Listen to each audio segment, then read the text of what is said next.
So you kind of answered my question. My question was just, I've been hearing a lot of concerns about the workload increase with the new expectations and new initiatives. So I was kind of wondering, like right now, tactile, what we and UHPA could do about that.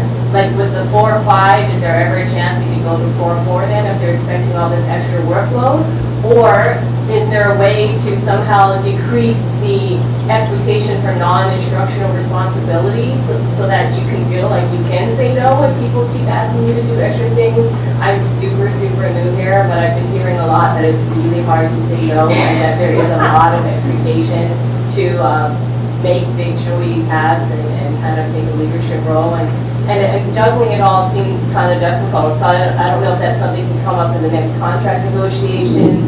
Also for legislature, I think maybe admin's a little easier. They could go during the day. Like my day from 9 to 4 is packed with office hours or teaching, especially during the 5-course semester. So I have to miss class or office hours to go.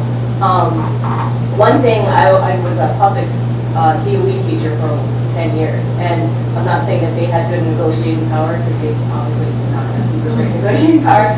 So I don't know what UHPA does, since I'm super, super new, but what they used to do is they would send us form emails anytime a particular bill of interest was up, and they would send every member the email, and they'd say, you can change it, you know, you need to send it from your personal email address, but it was really easy to shoot all these emails in. They give you the list of all the people you can send it to, the chairs of the committees.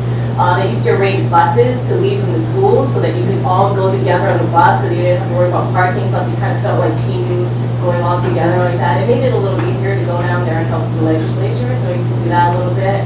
Again, I don't know, maybe UHPA does all this, maybe I don't know, but I'm kind of wondering what we can do right now about the workload situation.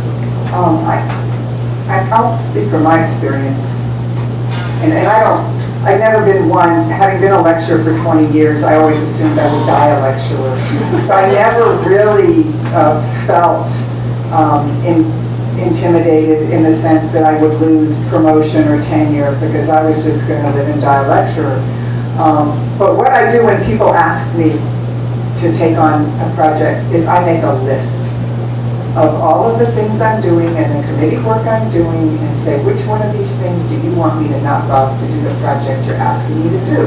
And usually that ends the conversation.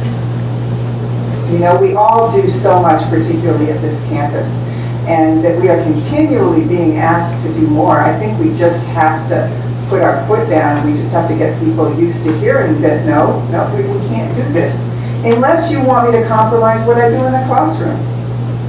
Because that's what it means for me. It means not reading another article. It means not giving enough time to a student paper. It means not thinking critically about what my students are learning. I don't feel like I need student learning outcomes to know what my students are learning or not learning if I have the time to think about them in the classroom. And as far as the comment about workload reduction, getting the workload reduction in the last contract was a really hard piece of negotiating, and I have to thank 2 of the gentlemen who are up here for supporting the community colleges on that issue and turning to Morton and saying, we are not going to take this offer back unless it's got something about workload reduction for the community colleges. We got that 5-4 after many years of trying to bargain for a 4-4, and as long as I'm involved with the union, we will continue to try and get a 4-4 level. I'm not saying we'll be successful, but it will certainly be on the table. You know, negotiations are what they are, and people say no, and then it's a question of whether the faculty is willing to back up the issue with, you know, the ultimate weapon.